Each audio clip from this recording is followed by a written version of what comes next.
Hello everyone, welcome back to a brand new video. For those of you who are new there, hello, my name is Jess, pleasure to meet you. Welcome to my weird side of this booktube world. Before we get into our video, I do have a update. You might be wondering, Jess, where the hell are you in your house? You guys, I am currently filming in a room that is going to be my library slash office space pretty soon. Like, think this upcoming week. I purchased some furniture. Me and Alex kept going back and forth between different things, and I just found some beautiful pieces that I think will really bring this room to life. As you guys know, I film pretty much downstairs all the time, but between the dogs and, you know, Alex works out in our loft, like it can just be really noisy. And so with me and my crazy work schedule and constantly filming, I decided, well, we both decided really, that this room is going to be my special woman cave.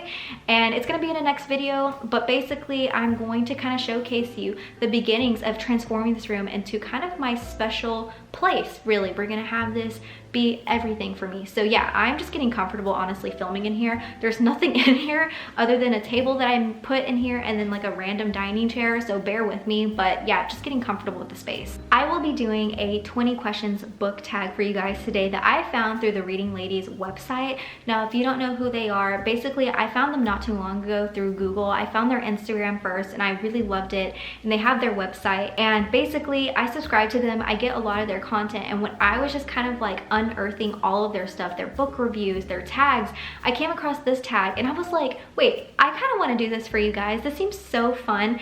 And also I think it's going to be a learning experience for both of us. I think you're going to learn something about me, and I'm going to learn something about me that maybe, you know, I've known subconsciously, but with these questions I'll figure out, oh, okay, this is definitely that, you know, I'm that type of person. So we're going to get into it with question number one. All right guys, I'm gonna have to have my phone for this. I don't have a computer or anything near me. And so the first question is, how many books are too many books in a series? Honestly, never really gave this too much thought, but I think if it has more than 7 books, I find it very intimidating and kind of hard, I would say, to get started, just because I know there are so many. Now, that's not to say that if there are series that have more than 7 books, that means that they're like flops and they're not that great. It's just they intimidate me personally, and so I recommend for myself that if they have more than 7, I really do need to do some research. I need to allot some time of when I plan on reading all these books, especially if they're all out and not just like I'm waiting for the next book. But if it's 7 or under, they don't really intimidate me as much, and I feel like, okay, I can do this. And the only reason I say that is because Harry Potter was the first series that I ever read, and it has 7 books, and so I think that's why in my mind 7 or less are like, it's like the perfect number. But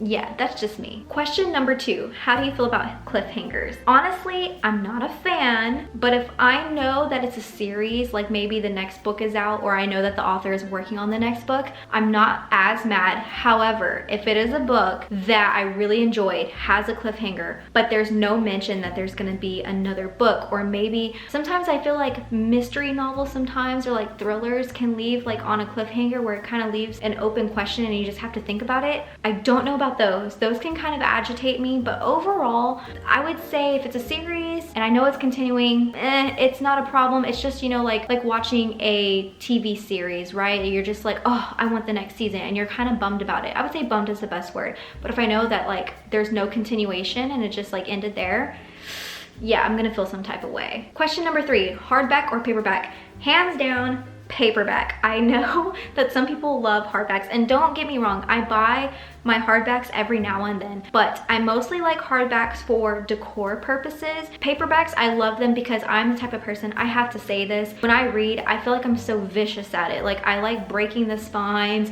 I love really getting into the book, and I hate when I have hardbacks that get damaged when I read them, and so I'm not really the best fan of them. But like I said, they're really pretty on shelves, but I'd rather have paperbacks. Question number 4 is, what is your favorite book? And honestly, I would have to say The Library at Mount Char by Scott Hawkins.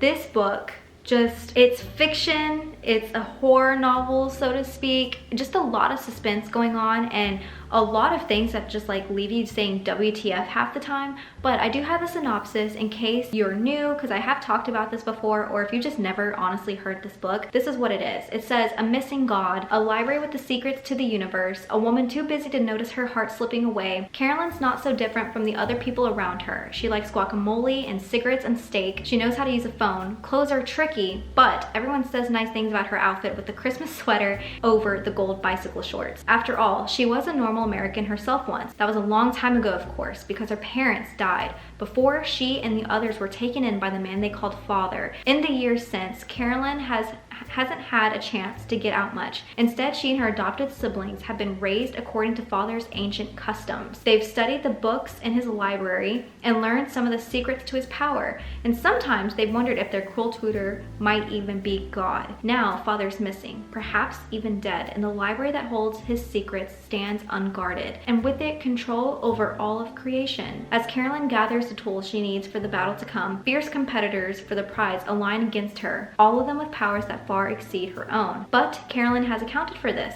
and has a plan. The only trouble is that in the war to make a new god, she's forgotten to protect the things that make her human. I know that sounds like what in the world, but promise me, you guys, this book was so outstanding. I pretty much think about it all the time still, and I read this a few years ago, and I don't know, it's just brilliant writing. Carolyn herself, I mean, you love her, you hate her. There are other characters that come into play that you literally just want to like they get so under your skin. You love other characters, and there are so many mystical things that happen in this book that you're just like, your head honestly can't even wrap around it sometimes, and I think that's what makes this book so beautiful. Question number 5, what is your least favorite book? That is quite easy. It's Consensual Hex by Amanda Harlow. I read it this year. Terrible book. A lot of drama, like actual drama surrounding that book, because she basically based the characters off of real people in her life, and it was quite traumatizing, I would say. So yeah, don't pick that book up. It's terrible. Question number 6, love triangles. Yes or no? Honestly, guys, I don't really like love triangles, and I'm not really seeking them out in books. I just come across them in books that I love for other reasons, or I picked up for other reasons. I just never understood why a main character would want one guy versus the other, when clearly, like, you can either tell that they're attached to one person more so than the other. And I don't know, I don't like when characters have that type of drama. But if it is a book that I have picked out for other reasons and it has a love triangle, I mean, I won't mind reading it, but I don't necessarily seek it out. Question number 7, the most recent book you just couldn't finish. Honestly, that was The Unfinished Land by Greg Bear. It was absolute trash, you guys. There was no plot. I read over 100 pages or close to 100 pages, and I didn't understand what was going on. I didn't understand why the main character was important. It just wasn't that great. And plus, it was written in like a weird Shakespearean language, because it is a historical fiction set in like 1500 whatever. And I just couldn't vibe with it, couldn't mesh with it, and had to DNF it. So yeah, that was unfortunate. Question number 8, what is the book that you're currently reading? Honestly, I just started my November TBR, and I started with ACOTAR, so I am reading A Court of Thorns and Roses by Sarah J. Maas. Now, I'm only starting chapter 6, so I'm literally like at the very beginning of this book, but I can already tell that I love the main character. I love the writing so far. I think it's very fresh, and I think I'm gonna love this series. I could be wrong, but I feel it in my bones, you guys. You know, like, you just know when it comes to series, like, you just know if it's gonna be good, you know if you're gonna love it. And yeah, that's what I'm reading, so yeah. Question number 9, what is the last book that you recommended someone? Honestly, I think it was the Crave series, and that was to my friend Tasia, who is way ahead of me. I haven't even read book 2 with that, and she's like book 3 or about to be book 4, I think. And she really enjoyed it, or she is enjoying it, and so that just makes me really happy. But yeah, I think that was the last book that I recommended to someone. Question number 10, what is the oldest book that you've read? Honestly, I don't remember. It was probably something for school, so maybe like Shakespeare, maybe Pride and Prejudice, which is one of my favorite books. It had to have been something like that. I personally haven't read anything in a long time that was really old, but I am going to start probably soon with some classics. But yeah, I would have to say probably college, maybe even high school was the last time that I read something that was super old, but it was most likely William Shakespeare or Pride and Prejudice. I don't know why those are the only two, but I feel like that was definitely like academic setting, so yeah. Question number 11, what is the newest book you've read? I think that would have to be The Maidens by Alex Michaelides. I'm pretty sure that was in June sometime is when that release happened. I don't think I've read anything from July, August. I don't know. I think it was The Maidens. I don't know, you guys, but that is going to be my final answer, because that's the only thing that I can think about right now that was like the early, or yeah, the newest. Question number 12. Favorite author? I don't have one, but I do have a special one, and that is Deborah Harkness. She did A Discovery of Witches, the All Souls trilogy. And the reason why I say that is because A Discovery of Witches has a special place in my heart. I found that book many years ago when I was in college, maybe 2013, 2014, and I found it on the whim at a library, and I just loved the writing. I loved how she put historical pieces with fake fictional pieces, and I loved the paranormal romance. I loved the main characters, and just everything about that book just really put me in a different place, in a different mindset. And I would just say that her writing was just so beautiful, and I love the fact that nowadays it's so popular. There's the whole series about it, and I'm just glad that that series and her writing is just getting so much more attention. Because honestly, back in the day when I talked about it to people, they were like, what are you talking about? Like, what is this book? And it just baffles me now that so many people love it. And yeah, I would say her, because she just has a special place in my heart because of that series. Question 13, buying books or borrowing books? I would have to say buying books. Currently, I am actually building my own collection. It's growing quite largely, but I'm not opposed to borrowing books. It's just, I don't know, this year I've been wanting to do my own thing. I want my own library, so I've been buying a lot of books, whether it's physical, even on my Kindle sometimes I will buy books. But that's not to say that I don't like doing like library books or having books from friends. I have done that in the past. It's just that this time of my life, I'm just trying to gather a large collection, so therefore I'm buying. Question 14, a book you dislike that everyone else seems to love. The only one that comes to mind, which I wouldn't even say this is like a huge dislike because I rated it 3 stars, is Bunny by Mona Awad. The only reason I feel like I didn't like the book was because I didn't really like the ending, so to speak. I just thought it was kind of like, could have been written better.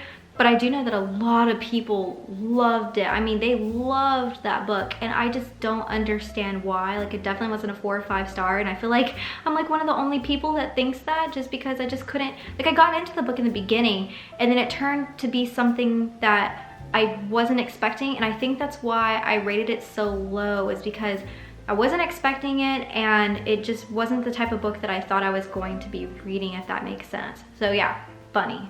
Question number 15, bookmarks or dog ears? This one, guys, very easy. Bookmarks, hands down. Question number 16, a book you can always reread. That's very easy. That's book number 1 in the Kiss Quotient series by Helen Hong. Question 17, can you read while listening to music? It depends on the type of music. It can't have any voices in it, so it has to be purely instrumental. And it has to be like that lo-fi. Like, I always go on like YouTube for like ambiances, and it has to be like a lo-fi or like random background noises, like a cauldron boiling or whatever, or dark academia playlist. Those are really the only ones that I can listen to, and it has to be kind of like slow and melodic. It can't be like really upbeat tempo, because then I really start focusing on the music and I kind of get taken away from the book. Question 18, one POV or multiple POVs? Like, this is a hard one because I love when there's only one POV, but there are times when multiple ones are needed, especially in romance, because I'm always curious as to what the other person is thinking, and maybe even some fantastical elements, especially when characters are separated, then I think it's quite necessary. So ultimately, if I had to choose, multiple POVs. Question 19, do you ever read a book in one sitting or multiple sittings? Honestly, I wish I was the person who could finish a book in just one sitting. It just really depends. If it's a really short book, probably I would finish it one sitting, but I have noticed in like the past couple of years that I either don't have time to read in just one sitting, or my brain just doesn't work that way. I can't focus for a long period of time, and so I would just have to say multiple days for me. Unfortunately, that is what it is, so I am a little bit of a slow reader. Question number 20, who do you tag? Honestly, I tag you guys. Let me know. Why don't you write in the comments your 20 things? I'm very interested. Or write it, tag me somewhere else, make a video, tag me in it. I'm just really interested. So yeah, that's who I'm tagging. It's all of you who are watching and have made it this far. That concludes today's video, you guys. Honestly, that was very challenging and kind of fun. I did have to take a few moments just to kind of think through them. I know the multiple POVs versus just one POV really got me stunted for a second, but you know what? I learned something about myself, and I hope you learned something about me as well. And I look forward to actually doing more tags because this was quite fun. But with all that being said, you guys, I really hope that you enjoyed this video. Don't forget to subscribe if you want more things from me. If you like this video, please give it a thumbs up. It really helps my channel reach other people just like you who love my videos. And as always, feel free to talk to me in the comments or follow me on my other social media platforms. I really love talking to you guys. It kind of just makes my day and it warms my heart. But with that, I really hope that you're having an awesome day wherever you are. I hope your head is in a book that you just literally can't get yourself out of. And with that, I will look forward to seeing you in my next video. Bye guys.